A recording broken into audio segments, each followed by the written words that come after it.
I am live. Hi, everyone. It's Casey from PINECASE. I'm just going to swap everything over here real quick, and then we will get right back to it. Dun, dun. Hey! What's up, everybody? DJ All Good.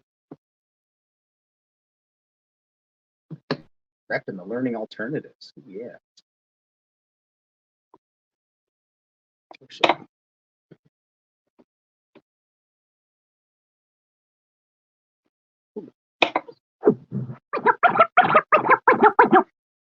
What you know about me? It's all good. Kicking game with a capital G. That's just me. Still all good. And that's how a player's got to be.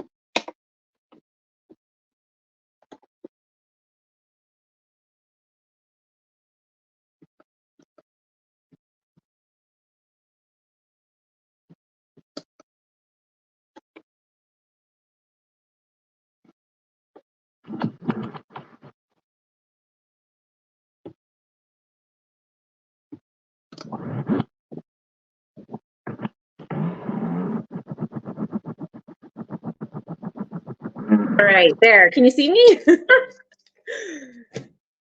Hi, darling. Sorry about that. One day they'll stream it all together, but until then, I'm at the mercy of technology. So yeah, no, that's you're doing just great. Thank you so much.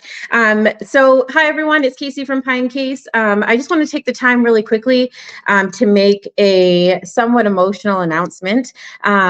When I started this company not all that long ago, it was based off of a bursary in honor of some of my fallen brothers. And our first bursary recipient, DJ Lion, is celebrating his 10th birthday today, actually. So that's super, super exciting. Whoop, whoop. Big ups, Lion. Yeah, totally awesome. I mean, what better way to let your star shine than to like be pulling that kind of stuff off at 10. So yeah, big shout out to DJ Lion today. Happy 10th birthday, little man. Very, very Hey, cool. I got a special connection to that particular young man. I got my life work's called the Turntemple. It's like a mobile DJ studio set up in the back of a U-Haul truck. And when DJ Lion was probably not even 2 years old, he was in there. I got a picture of him being held by his auntie over top the turntable. He's giving it a little scrub and stuff. So I'm not taking any credit, but I'm just saying, like when he's A-listing and I'm at the back of the line, I need to be like, yo, I know that kid. Yeah, that's awesome. That's so rad to see him still do it. Yeah. I was so excited, and it's so cool to hear stories like that. When I had first kind of seen what was happening with him, I was like, man, there is no way that this kid is like already on posters. Like, I could have swore he was, you know what I mean, just starting grade school, and then he was doing some like serious festivals. So yeah, big shout out to anybody that's contributed to that. That's super awesome. Like, I love hearing stories like that and pictures like that and stuff. Calico's got a ton of them. So when they pop up, I'm just like, man, like she's, I hope he doesn't know it yet, but he will understand one day that he's got the coolest mom on the planet. She's pretty damn cool. I'll send you that pic after the podcast here. But yeah, thanks for having me. Yeah, anytime. So tell me a little bit more about that project, because I seen a couple of posts about it, and I was curious to know like what it was and how it started and all that good stuff. Well, yeah. Well, thanks for asking. I'm happy to talk about it. So I've been DJing for more than 20 years, and like gone in and got some results in some DJ battles, and it's the thing that I just like. I love DJing more than anything as like a as a pastime. And so back in 2014, I purchased the biggest U-Haul truck you can get without a special license, that you could drive without a license. And I turned it into a DJ studio in the back. So with 4 sets of turntables around a table, so we could do like scratch ciphers, just like people, MCs might pass the mic around. This was a place for DJs to come together and jam. I do professional development for DJs there too. So maybe if there's DJs that want to step up their scratch game, I'd help with that. Wow. Yeah, I do workshops for beginners, and it's so the OG truck. It's also been painted up. They're all covered in beautiful graffiti by Def 3, So we Oh, got some wonderful. portraits of like some of the best, like some of my heroes of DJs. So I got Rock Rated and Jam Master Jay on there, and DJ Absolutely. Premier, and all these guys that come through so yeah, the OG truck is parked in my mom's yard because it's won't pass vehicle inspection right now. And then there's the 2.0. The 2.0 is parked directly behind the OG because it's again mechanical problems. Yeah. And the 3.0 was we converted a trailer into a classroom, but then maybe like a 22-foot trailer. But on the outside of the trailer, we mounted these big screens, and we had it so that classic video game Pong. Yeah. With the paddles that go up and down. So we had Totally, so like a turntable is hooked up, so that you could control the motion of the paddle by using the turntables. What? I know, right? So you can play. It's like a gateway drug for turntablism, we'd call it. So because people come through just to test it out, and there'd be sound synced up.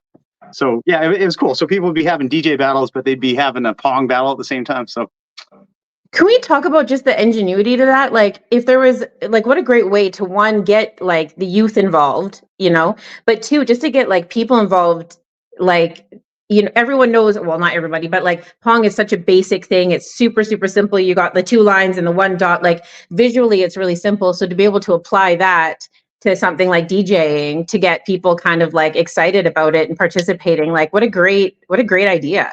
yeah, there'd also be there because there'd be a ton of people that might be too shy to hop up behind, a set of decks and go wicka wicka. If if people are looking at them stuff, I can understand why somebody might be self-conscious, but yeah, like I say, it's a gateway activity.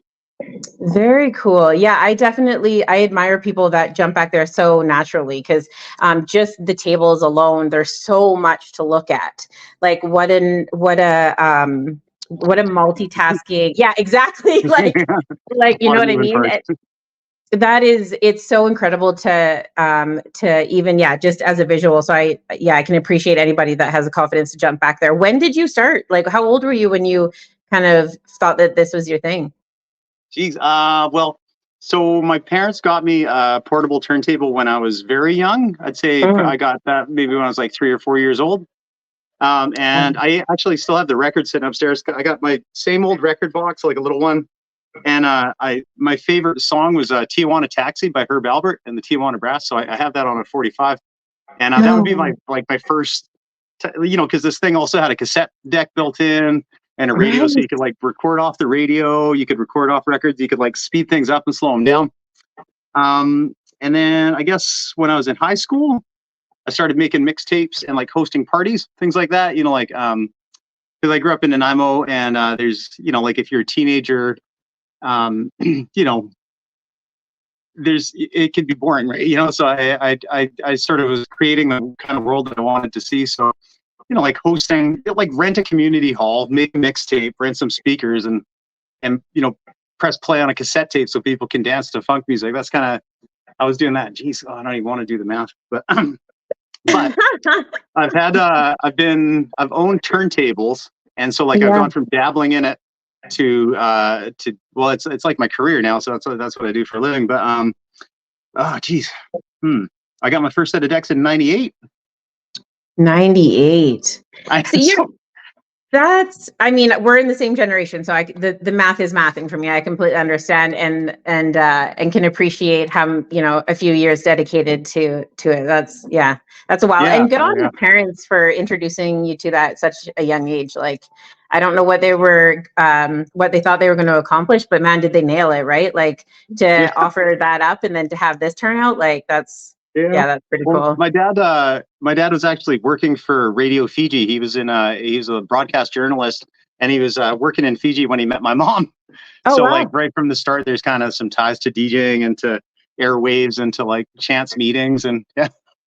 Oh, very cool. Yeah, my dad came up from, my grandpa was a radio DJ in Toronto after moving his whole family here when my dad was really young, from Jamaica. And so, so I don't know what it is about getting, close to the equator and music, but they seem to go hand in hand, So Jamaica is like this chakra of music on the planet. Nobody knows quite how or why. But like everything that we love about DJ culture today comes from Jamaica. everything, like the 2 turntable thing, the toasting over top of beat, the huge sound systems, the competitions, the dub plate, the whole thing, like it all goes back to Jamaica sooner or later, and that's totally crazy to me that this tiny Caribbean nation can have such an impact on the whole planet. Like without Jamaica, there's no hip hop, there's no drum and bass, there's no Shambhala Music Festival, there's no like people getting weird in the woods. Mo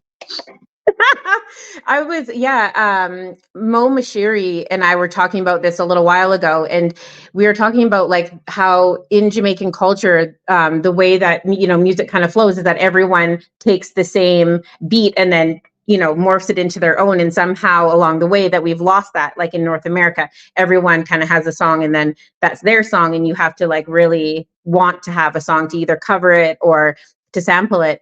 But yeah, Jamaica definitely, I don't know how they became so tapped into like the rhythm and why that was important. But I do know that it speaks a lot for the art of storytelling and how, we kept some of those stories alive. Because when you have a culture that's restricted in certain ways, then you definitely, you find alternative measures to keeping, communication alive. So I would imagine that probably has something to do with it. But yeah, what a mecca! Like for such a small spot, it's an absolute mecca for music for sure. And definitely, no shortage of suffering there, and the blues and like colonialism. So I just tell him when you said Momo Street because I fucking love that guy. He's a homie. We came up with a term together because it's what we are. We Mo and myself are in the community of hip hop elders. That's what we call ourselves. They're elders, yeah. About aging gracefully within the scene, right? Like I'm not trying to be like a top 40 club DJ. He's not trying to, like be a mumble rapper, you know what I mean? It's just taking the fine arts of hip hop and then finding a way to, pass the torch and find a way to, to stay engaged in the craft, because Mo's better than he's ever been. His rap is, like his everything, like his whole presence as a human is something. I feel like I'm a better DJ than I've ever been, and I want to, stay on that path, kind of like, like a blues musician would, right? Like it's not always about paycheck and money. It's like you get paid in respect, stuff like that. You get paid by, people knowing your name and things like that, which is, yeah, you guys definitely, you have it coming to you for sure. Like the dues have been paid and the art speaks for itself. I mean, at this point, for me, I feel like my only job is to create another delivery system to make sure that the youth know like where it all came from. And you guys are definitely an absolute like standard in that community. So yeah, I agree with you 100%. I had a chance to check out a little bit of what you do, Kalisha. I got to say, I really respect it. I think it's like we need to find different vehicles to develop resilience with young people. And so one of the things with the Turntemple, like I'll do workshops, and currently I work one day a week at the Learning Alternates program here, School District 68, and we listen to music together. Like I get together with young people and we sit, and we, like no judgment, no nothing. Like the young people pick a song, we put it on, we listen to it, like warts and all. And there's lots of ways to, maybe a young person or a grown up might not feel comfortable, like speaking their feelings, but you can listen to a song and know where they're coming from. Yeah. So yeah, I respect that you're giving a voice to some of the things that maybe, like mental health stuff is, we're constantly reducing the stigmas around it and just talking about what is health, right? What is well-being? What is wealth? All these things.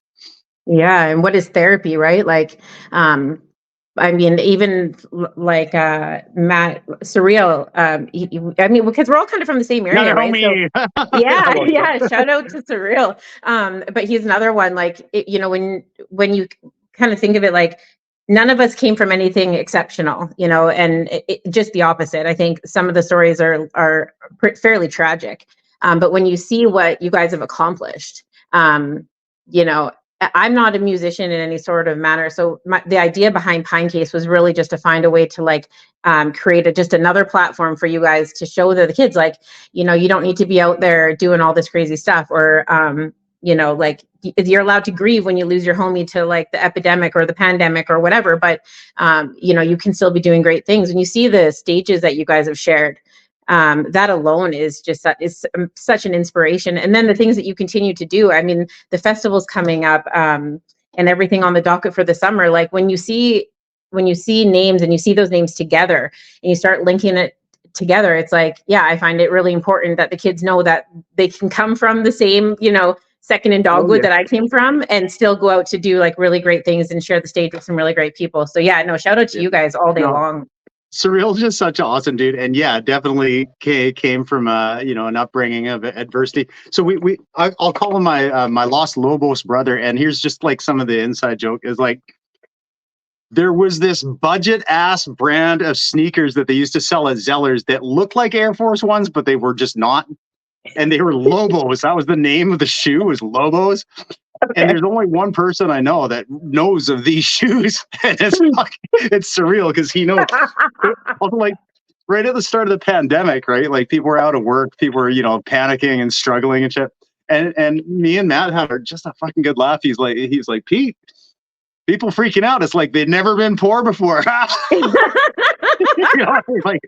He's like, this is not new. This is not a struggle. Be like, but yeah, it's not that it's not a struggle, but it's just, like there's a lot of, even just the kind of sense of humor that I have with Matt. It just reminds me of the humor that I have between my actual two older brothers. Cause like, that's one of the blessings of our home environment is just, you find ways to laugh about it. To laugh. But there's so much to unpack there, because not only are you guys like, we got this, like it's all good, but you're like, the only two that know about like the Air Force knockoffs, like not just any knockoffs, but like, you know what I mean? You guys are still like fresh to death, right? Like you gotta have that's too much. Like I dig it. That's cool. Yeah. That's really cool. Yeah. Well, that's too funny, man. No, it's true though. Like, I don't know. I mean, the kids, they're going through it. The adults are going through it too, right? Like no one wants to sit in a AA, and shout out to all of those anonymous groups. I got mad respect for all of them. For me, they were a bit of a trigger. My mom, she had some things. So whenever I heard kind of the verses of that, it would actually probably trigger more than do good. But the idea was to come up with an alternative to that. And it sounds like you guys are kind of doing the same thing. Like the idea of like sitting around and sharing music, like what a great way to tell your story without actually having to tell, your actual story. I mean, how much more anonymous can you get? Like, yeah, there's that. Well, and I mean, actually, somebody told me the expression a while back that community is the medicine, right? It's not even, it's like being alone in your own head is like, can be like it's not always a friendly place. It's not always like a kind place, but for things like AA and NA, like no matter what sort of dogma and this and that, it's like underneath of this, like you get together with some people. Yeah. And that's where the healing is. Yeah, absolutely. And then it's funny, like, what I noticed a lot is like the two people you would never think would kick it, all of a sudden, like I had a situation where like an elder janitor was just like passing by. He was super religious, almost like to an extreme. And he wasn't into anything I had to say. He thought it was like, just like some typical whatever. I don't know what his opinion was, but it wasn't great. And by the end of it, he was like, "Oh, you listen to Tanya Tucker?" And I was like, "Yeah." Like he was like, "Oh, what?" Like, so like these unlikely connections that happened. And when the youth started seeing that, then they started realizing like, "Oh, the janitor isn't that bad. Like he's kind of cool, like." And so, yeah, I like how music brings everybody together in this kind of unusual way. Like, yeah. You know what? I bet the janitor would like to listen to some MOP. He did. Listen, he did. We had everything. So clean, right? Yeah. So it's it's something I'm just seeing scrolling past now. It says music is our DOC, and that's such a beautiful thing. It's worth mentioning that recovery is part of my picture for sure. I went right at the time that we got pregnant with my son. I was freaking the fuck out. Yeah. I wasn't handling, and I was in a pretty crazy downward spiral of, like some hard use and some like just being whack, just being a human trying to, trying to not feel things. And So yeah, right before my son turned 1, I went to rehab, went to treatment for like 8 weeks, and came out. I took a year of being clean and sober, and I'm not saying that I'm clean and sober now, but I from that experience, I've I learned about myself, about the iceberg model, about like what are triggers, what's drug use, what's substance abuse, like what's Yeah. harm reduction, what like maybe total abstinence isn't for me, but harm reduction is. I was just going to say, can we stop being so hard on ourselves about what clean and sober really means? Because I think there's this negative connotation that goes with because I'm not clean and sober either. I mean, the reality is that I put all sorts of weird shit in my body all the time, like caffeine included. You know what I mean? And drywall, I just whatever. Whatever, right? I just went to this Wiccan event, and everyone's selling wild dega and blue lotus and as a remedy. So I mean, clean and sober, I think the term, we kind of need to revisit what that means to people, because I just don't think it's appropriate anymore. I think if your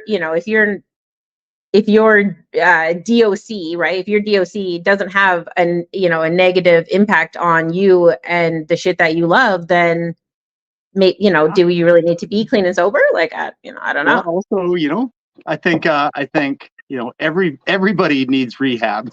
It's not just for drug addicts. Everybody needs to take some time out of their life to really assess what's going on, and what am I doing with my life, and what is life, and how could I be. How am I not showing love for myself? How am I showing love for myself? Who are my most important people? Who do I choose to surround myself with? All these things. It's it's necessary. Lots of times we'll talk about the doors of perception being changed by psychedelic drugs, things like that. But then I think there's also something very profound about whether it's smoking rocks, whether it's if I can stick a needle in your veins, whatever, something about hitting rock bottom that gives you a different level of perspective and kindness and compassion for self and for others, and levels of understanding. It's for me, I was really living like a teenager up until my son came along. I had a very selfish existence, and obviously had dad issues like every other human, and all these sorts of these fears about what's going to become in my life when I became a dad. And I needed that. I needed to be shook up. My son is the best. He's it's the most important relationship I have, and we're tight. And I used to, live in fear of ever becoming a dad, but now I for real, no offense to my single friends and stuff, but I look at my childless homies, and I'm kind of like, well, man, I kind of feel bad for them. Because I've done this thing that people have been trying to do since the beginning of time. You want to sire a child. And my kid's dope. His name is Theodore, actually, after Grand Wizard Theodore, who's the innovated scratching. In every way, shape, and form, this kid came from another dimension to save my life. That's a real talk. Man. I feel the same way. When I got out of detox, it was the only kind of clinical situation I went through when I was struggling with my own personal journey, was a medical detox, a short stint. They make sure you're not going to die, basically, from withdrawal and all that good stuff. And when I came out the other side, I sent a bunch of people in my life who, were kind of perfect, a message that was just you guys all need to go to fucking detox, pardon my language, y'all need to go, just for the restraint of having somebody say you can't drink tea for 2 weeks. You know what I mean? Green tea, it'll change your life. When someone says you can't have that in here, it doesn't matter whether it's a drug or a Hershey's Kiss, it will change the way that you treat people, for sure. And then and then moving forward from that, I think it should almost be standard. When you've gone through something like that, your rock bottom changes. Wise person once told me, rock bottom doesn't have to be the streets, it doesn't have to be Hastings, it doesn't have to be homeless. Create your own rock bottom, because maybe your rock bottom is a $500,000 penthouse with a Mercedes, but because you're treating everybody so poorly, that should be enough of a rock bottom to want to want to change. So I think going through it, that struggle kind of changes, you know, how, yeah, I think you're right. Like how you treat people. It should be like a standard thing. Like you get a driver's license and go through some real time inside of a like medical facility for mental health or substance abuse, you know, and then get on with your bad self. So yeah. And congratulations on your son 14 years ago. Kids are what is good. My son, both of my boys, my son's name was Orion, and I believe that he is from the stars or the aliens. So I'm here with you for cheering on the kids, man, for sure. Because they're what's good in this world. It's something. So, you know, like if we're looking at we're talking about mental health today, you know, today and stuff. Sure. And Yep, I was absolutely texting. She's not my actual twin sister, but we call each other twin brother and sister. And I was messaging her, and I was like, "Yo, have you ever done this thing where you have an appointment at let's say 7 p.m. and up until 7 p.m. you have a hard time getting anything done?" And she's like, "Oh my, that's like textbook ADHD because yeah, I've never been properly formally diagnosed, but I've over the past couple of years I've been looking at myself through a different lens, and it is, you know, that ADHD lens, and it's great because for one, it makes me know that I'm not alone in these fucking weird things that I do. Yeah. But then also just like it makes me kinder to myself, you know, like there is superpowers to having, you know, ADHD. You know, I'd say that it definitely makes me a better turntablist and DJ. But you know, yeah, then there's things like, oh, I got an appointment at 7 to be on here, and I'm like, I'm having trouble getting any fucking thing done, you know, until then. And so like I'm kind of like right now it feels good that we're engaging this. And I'm like, finally, okay, now I can get some stuff done. After this, you know, I'm gonna go make some dinner. I'm gonna have a proper practice and get some, you know, even like my son came over from school, I wasn't really fully mentally present, and it's stupid because even I can say it, I'm like that makes no sense, but there it is. I'm so glad you said that because I honestly did the exact same thing, and I said to my partner, I don't know why I torture myself by doing this so late in the day. Like if I just would start my day with this shit, it would be fine. But all day, like I had all these plans. I was like, oh, I'm going to switch up my background and like do all this stuff. And like, I was like, I had half of my decorations in one room and half of them in another room. And I was like, just making things up that needed to be done with these, you know, these fake timelines and this crazy sense of importance, and literally accomplished none of them. And none of it made a difference. Nobody noticed any of it. Like it really made no difference to anybody's day but my own. So many times, like I mean, today in particular, I've got that kind of, it's like an executive dysfunction of like spending time avoiding something that would really just take a minute to get done. And so right now, one aspect of my income is I got a couple sponsorships from different, you know, and one of the sponsors is Mood Cannabis. Their banner in the back there. And I've been approached by all these different brands and weed companies now to do ads for them, to do like, you know, like little short videos with music and stuff.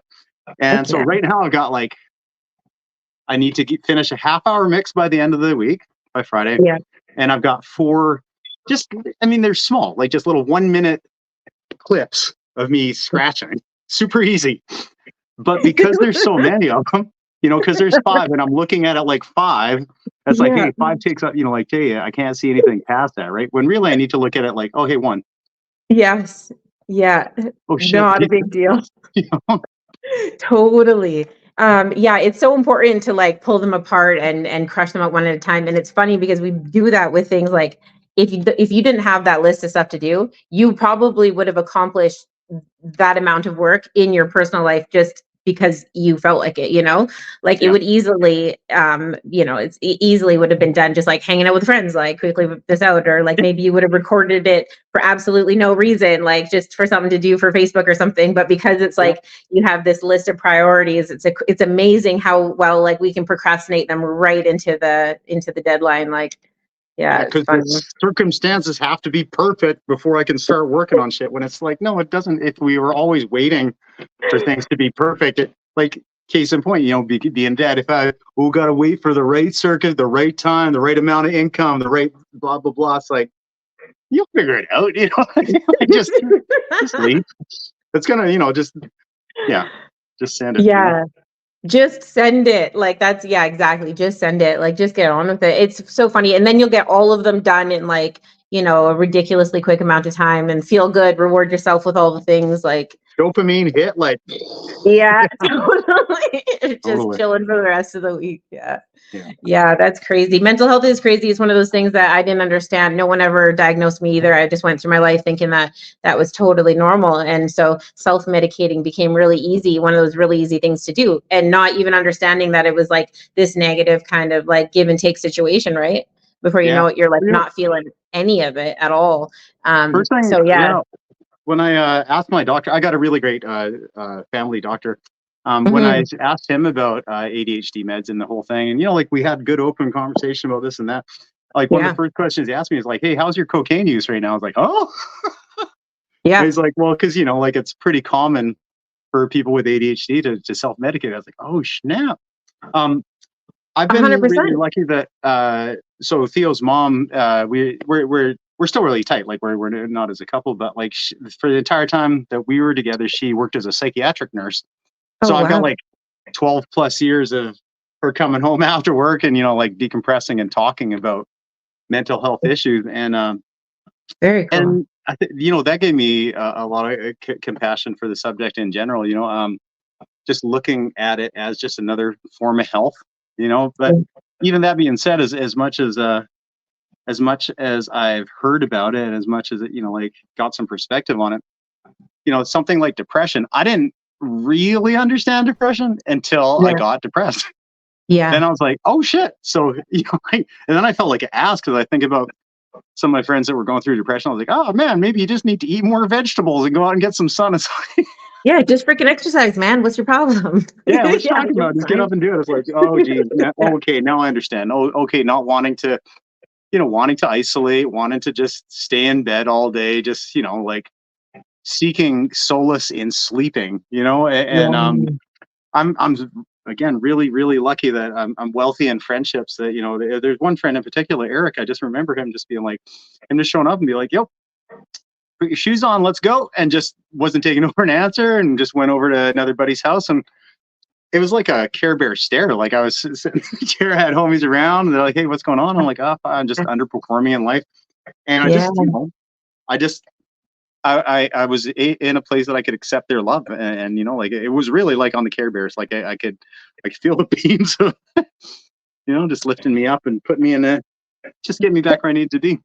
So there's a lot of studies done now that actually have a lot to do with getting people through not only depression. I would say that's probably one of the more serious ones because depression leads to all sorts of like really heinous things, but depression and anxiety, as well as things like physical withdrawal, which is super crazy because it's like an actual physical situation. I mean, all of them are, but a few of them are psychological. But anyways, the point I'm trying to make is that there's actually a ton of research done now that to where they're actually bringing back family and friends into people who are suffering. So an example of that, a really beautiful example of that actually is there's a program in Alberta right now that they greenlit a while back, and it might not necessarily pertain to you, but it's a great example. And that's when there's women who are pregnant, actually, opposed to having the ministry come in and take the child and all this negative stuff, they're actually facilitating healthy connections to the point where they're not even calling it like visitation anymore. They've changed the terminology to parenting time and like little like nuances like that to really give people, the respect that the situation deserves. So it's nice to see the mental health sector, the medical sector as a whole kind of shift gears to bring those things together. Like I was just I was just birthing a child not that long ago. Oh, snap.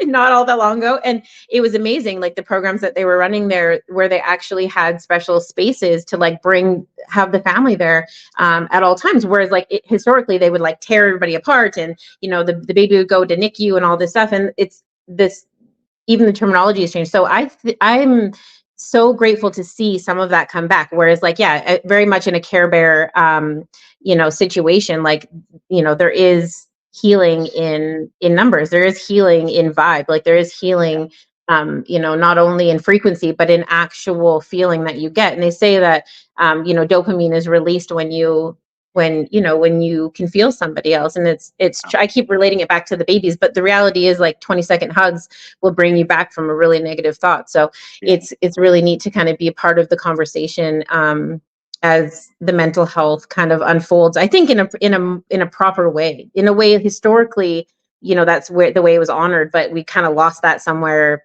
in Western medicine. But yeah, system that is, we make shit way too hard. Yeah. So you got to excuse me if I interrupt you. I get excited. Just vibing and stuff.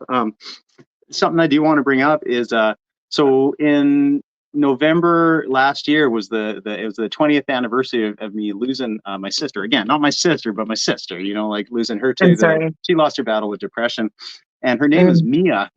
And I've been reflecting ever since the anniversary of Mia, her name, MIA, like missing in action. And it really got me thinking about, so this year I'm going to be really, making a campaign for Mia. And it is just like, like when people put on Facebook, hey, if you're ever struggling, just give me a call. Hey, I'm always here. It's like, when you're depressed, when you're going through that shit, you're not going to reach out. You know what I mean? So when I think about Mia, when I think about a homie that's missing in action, I think, okay, well, where's that soldier? Like, where are they? Why are they missing in action? And then being proactive about reaching out and just being like, hey, yo, I was just thinking about you. Or, hey, here's a sandwich I made for you, or whatever, like, I think it's like, we got to be aggressively good. Like, we got to be proactively loving. Because that's just the reality of it. Like when people lose the battle of depression, it's like, it's always after the fact. People like, oh man, if I would have, they could have called me anytime. It's like, well, no, homie, it's not like that. You gotta, if you haven't seen somebody for a while, just I call them love lasers, because I'll send them out on Messenger all the time, like maybe once a day or maybe every couple of days. I'll just go to a homie, I'll go pew pew pew, like, hey, I was just thinking of you. Pew pew pew. That's a little love lightsaber, right? Or like love laser or whatever. I'm just and then I might just say something nice. Hey, I'm thinking about how dope it is when you're mixing and you make that face that's goofy or whatever. Hey, do you remember that time that we did that thing or whatever? And yeah, I'm doing that in my sister's honor. I think everyone should join that campaign. What a beautiful thing! Like, there's so many times where you think about it and then you lose that thought, and then it would be interesting to know like how many times you do that and people are actually like, oh shit, I was just thinking of that person. Or it happened just the other day, or maybe a few weeks back. My homie, I could just say his name Elliot, he was a booking agent and promoter for a local club here, and he's done just like he made a club really good, really busy, lineups out the door, looks happening, and he's been bringing these good big name DJs into town and stuff. And I just sent him a message just like, hey man, just wanted to say, like, whatever you're doing, it's freaking awesome. I respect you and thank you for making my city a better place to be with your efforts. And he's like, oh man, you don't know how much I needed to hear that right now. Yeah. Because he was just like, he was out of touch with that feeling of like, sometimes that is it. Like you're in the mire, you're in the struggle, you're not actually seeing like, hey, there's a bunch of, beautiful things happening from your effort. And yeah, like it was timely. It was timely.